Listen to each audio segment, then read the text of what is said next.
আর বাড়িতে তার মা বাবা ভাই বোন তাদের কি অবস্থা একটা জিনিস চিন্তা করে দেখেন।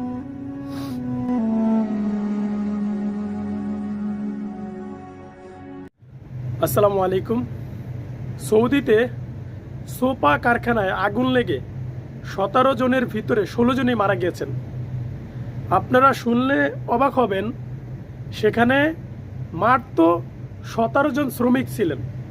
ঠিক আছে, মাত্র 17 জন শ্রমিক ছিলেন, তার মধ্যে 16 জনই মারা গেছেন। ভাই আসলে মৃত্যু কার কখন আসবে ভাই কেউ বলতে পারে না ভাই। ঠিক আছে, প্রবাসী ভাইরা সৌদি রিয়াদের শিফা থানার এলাকায় একটা মুসা সানায়া নামে একটা জায়গা রয়েছে। সেখানে সোপা তৈরির বহু কারখানা রয়েছেন। তো সেই জায়গাটিতে মানে যেই কথাটা শোনা যাচ্ছে যে কারেন্টের মানে বৈদ্যুতিক বা ইলেকট্রনিক যেই শর্ট রয়েছে, সেখান থেকে এই অগ্নিকাণ্ডটা সৃষ্টি হয় এবং 17 জনের ভিতরে 16 জন মারা গিয়েছে এই খবরটা আসে। এবং একজন ভাই, তিনি নাকি চুল কাটতে বাইরে গিয়েছিলেন, তো ওই সুবাদে তিনি বেঁচে গিয়েছেন এবং বাকি 16 জন যারা ছিলেন ভিতরে তারা সবাই মারা গিয়েছেন। ভাই বিশ্বাস করেন, কলিজাটা ফেটে যাচ্ছে ভাই। ঠিক আছে,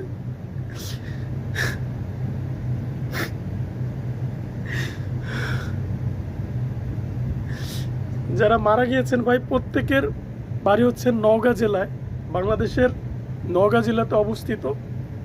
আসলে আমরা বুঝি ভাই, একটা প্রবাসী যখন বিদেশের মাটিতে মারা যায় তখন আমরা তা অনুভব করতে পারি। এখন তার ফ্যামিলির কি অবস্থা, তার বাড়িতে তার মা বাবা ভাই বোন তাদের কি অবস্থা একটা জিনিস চিন্তা করে দেখেন। 16 জন লোক মারা গেছেন, তার সবাই বাংলাদেশি। এই জন্যই বলি ভাই, দুনিয়াতে আর কতদিন বাঁচবেন, কার মৃত্যু কোথায় লেখা আছে আল্লাহ ছাড়া কেউ জানে না। আকসির জিকরা হাজা মিল্লাজাতিল মউত, রাসূল সাল্লাল্লাহু আলাইহি সাল্লাম বলেছেন, মৃত্যুকে স্মরণ করো, কেননা মৃত্যু দুনিয়ার স্বাদকে ধ্বংস করিয়া দেয়, যেমন আগুন শুকনো কাঠকে।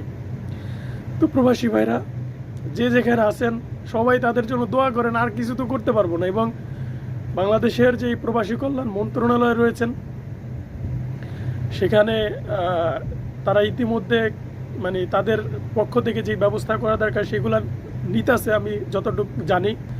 তো প্রবাসী কল্যাণ মন্ত্রী আরিফুল হক চৌধুরী এবং প্রতিমন্ত্রী নুরুল হক নুরু, তাদের যারা দায়িত্বিত রয়েছেন, এই সমস্যাটা কিভাবে সমাধান করা যায়, তাদের পরিবারকে আর্থিকভাবে এবং এখান থেকে যতটুকু সম্ভব সহযোগিতা নিয়ে তাদের পরিবারকে যাতে সহযোগিতা করা হয়। এবং আমাদের বাংলাদেশের যে প্রবাসী কল্যাণ মন্ত্রণালয়ে যারা দায়িত্ব রয়েছেন, আরিফুল হক চৌধুরী সহ নুরুল হক নুরু, তারপর আরও যারা রয়েছেন, তাদের সকলের কাছে বিনীত অনুরোধ থাকবে এই সৌদি প্রবাসী ভাইদের লাশগুলো যাতে সসম্মানে তাদের পরিবারের কাছে হস্তান্তর করা হয়, এটাই আমাদের আবেদন।